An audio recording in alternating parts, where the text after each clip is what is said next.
안녕하세요. 오늘 경제학 원론, 오늘은 제 9장 국제무역에 대해서 살펴보도록 하겠습니다. 응용편이고요.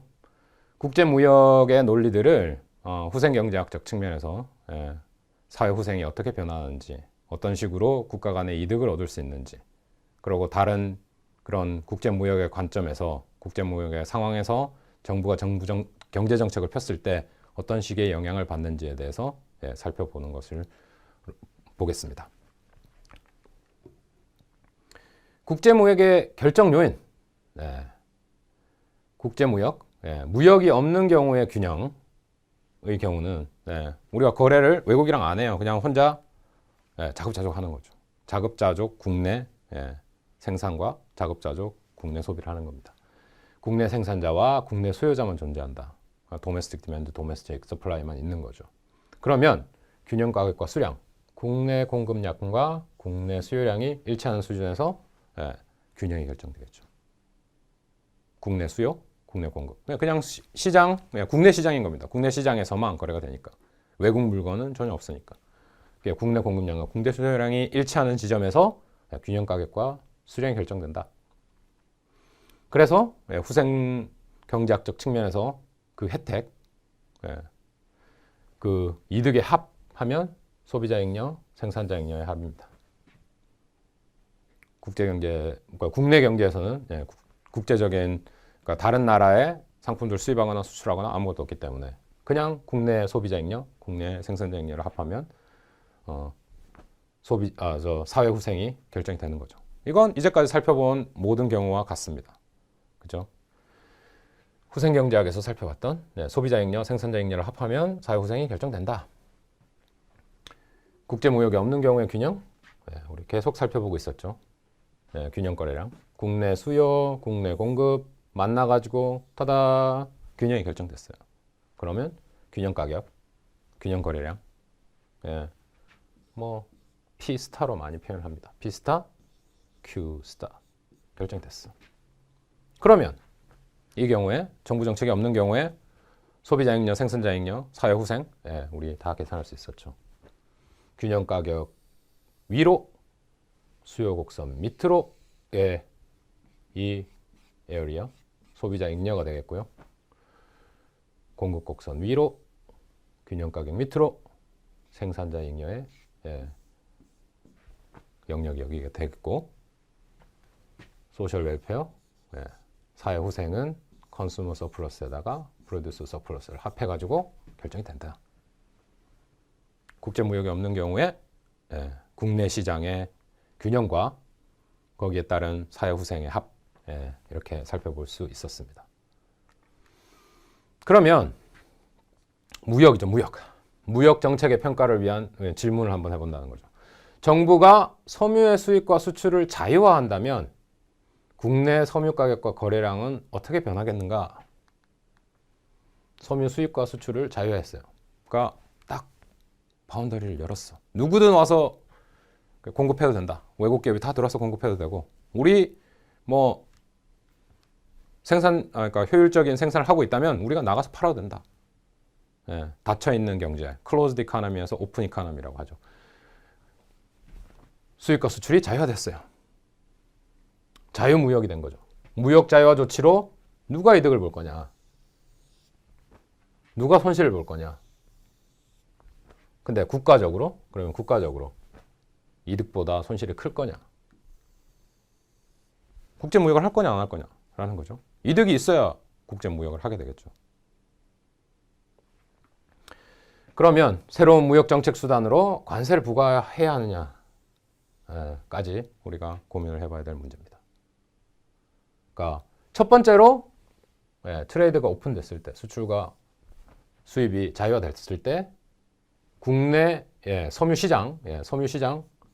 섬유시장은 어떤 영향을 받을 것이냐가 첫 번째 질문이고, 두 번째 질문, 누가 이득 보고 누가 손해 보느냐. 소비자 측면, 생산자 측면 살펴볼 수 있겠죠. 그죠? 그게 무역 정책 아니면 그 인터내셔널 트레이드, 국제 무역을 바라보는 경제학적인 관점이 되겠습니다. 그리고 경제 정책으로, 무역에 대한 경제 정책으로, 무역 정책으로 관세를 부과할 거냐? 왜 부과할 거냐? 관세를 부과를 하면 어떤 현상이 벌어질 거냐를 살펴보는 게 그 다음 질문이 되겠습니다. 우리가 지난 시간에 비교 우위에 대해서 생각해보고 알아봤죠. 국제 가격과 비교 우위. 비교 우위와 absolute advantage, comparative advantage, 그런 절대 우위, 비교 우위 뭐 이런 차이가 있었죠. 근데 그때 말씀드렸던 것처럼 그때는 개인적인 거래였습니다. 그죠? 두 사람이 있을 때 거래를 시작한다. 원래는 절대 우위의 개념으로 한 사람이 사과 배라고 하면 사과 생산을 잘하고 한 사람은 배 생산을 잘하면 한 사람은 배 생산에 특화, 다른 사람은 사과 생산에 특화해서 둘이서 사과만 생산하고 배만 생산해서 서로 교역을 통해서 둘 다 이득을 누릴 수 있다. 그게 인터내셔널 트레이드 또는 무역에 그대로 적용이 됩니다. 절대 우위의 경우 프랑스랑 영국의 예를 제가 들었죠. 영국은 양모만 생산하고 프랑스는 와인만 생산해가지고 서로 교환하면서 둘 다 행복하더라. 그래서 첫 번째 무역은 왜 이루어지는가? 절대 우위에 있는 상품들이 있어갖고 이루어진다. 그게 아담 스미스에서 아이디어였습니다. 그 다음으로 생각했던 게 어떤 나라는 절대 우위에 있지도 않은데 왜 국제무역이 일어나는가에 대한 의문을 품기 시작했어요. 현실적으로 그런 아닌 경우가 많았기 때문에. 그때 나왔던 개념이 비교 우위입니다. 리카르도라는 학자가 주장하기 시작했죠. 그게 뭔가요? 상대적으로 기회비용이 작은 상품을 생산해서 서로 교역을 하니까 심지어 절대 우위에 있지 않은 상품들에 대해서도 우리가 무역을 통한 이익을 볼 수 있다라는 게 비교 우위의 개념입니다. 뭐라고요? 기회비용이죠. 상대적으로 기회비용이 낮은 상품을 생산함으로써요. 그러면 그거의 다른 면을 보여주는 거. 그때는 PPF, PPC를 통해서 Production Possibility Curve, 그렇죠? 그거를 통해서 보여줬는데요. 지금은 우리가 수요 공급 모델을 이용하고 있습니다. 수요 공급 모델에서 비용을 보여주는 것, 기회 비용을 보여주는 것. 네, 그렇습니다. 가격이죠. 상대적으로 어떤 나라의 국제 가격, 국제 가격이 국내 시장의 균형 가격이 높냐 낮냐에 따라서 바뀔 수 있습니다. 상대적으로 가격이 낮다. 다른 나라의 국내 시장 가격이 낮다. 그러면 당연히 수입을 해오겠죠.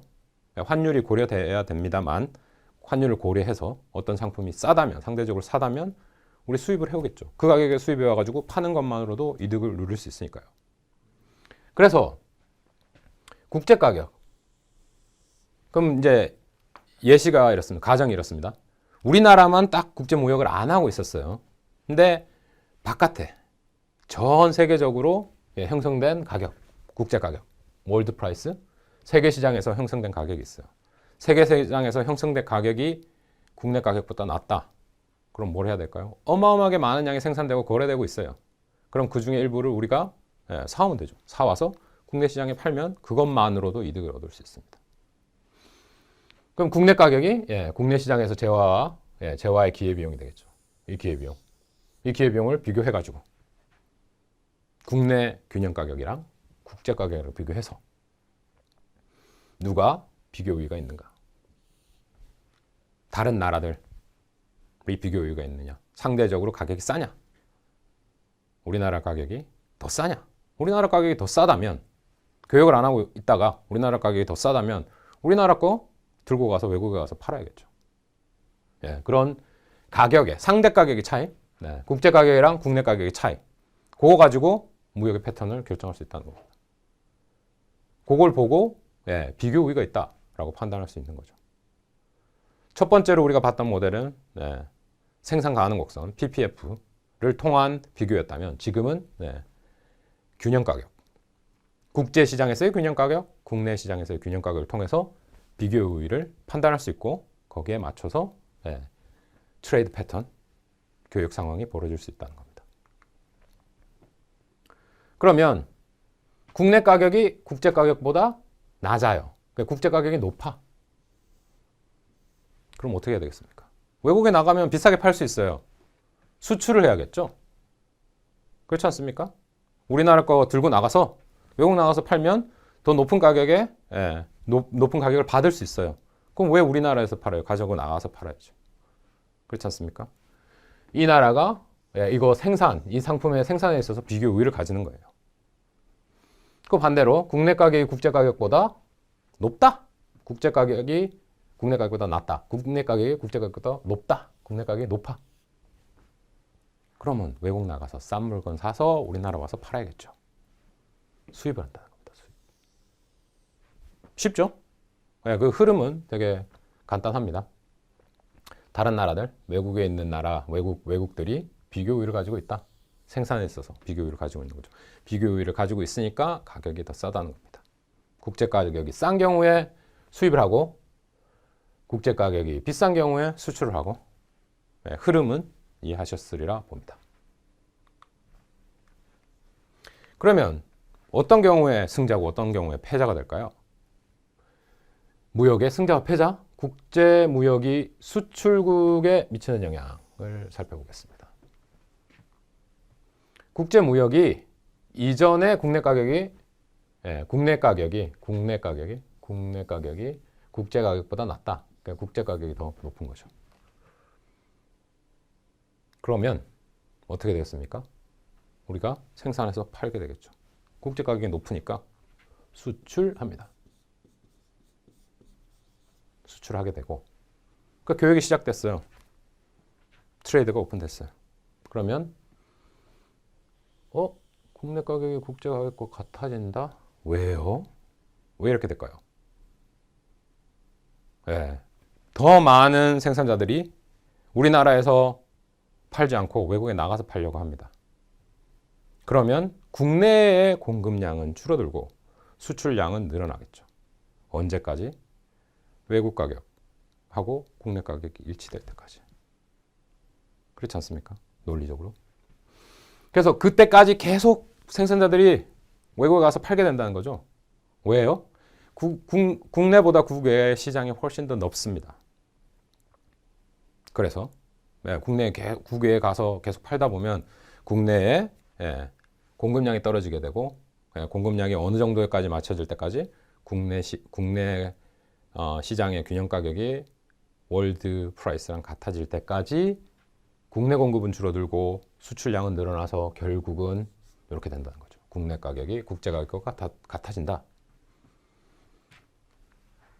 교역이 성사됨에 따라서 자유 무역이 펼쳐짐에 따라서 세계 전체의 상품 가격이 같아지는 결론이 이루어집니다. 국내 생산자들의 공급량이 국내 수요량보다 많아져서 남는 물량을 수출해야 된다. 그렇죠? 그러니까 공급자들이 국외에 수출을 하려는 행위를 하게 되고 결국 국외 가격과 국내 가격이 같아지는 현상이 벌어진다는 겁니다.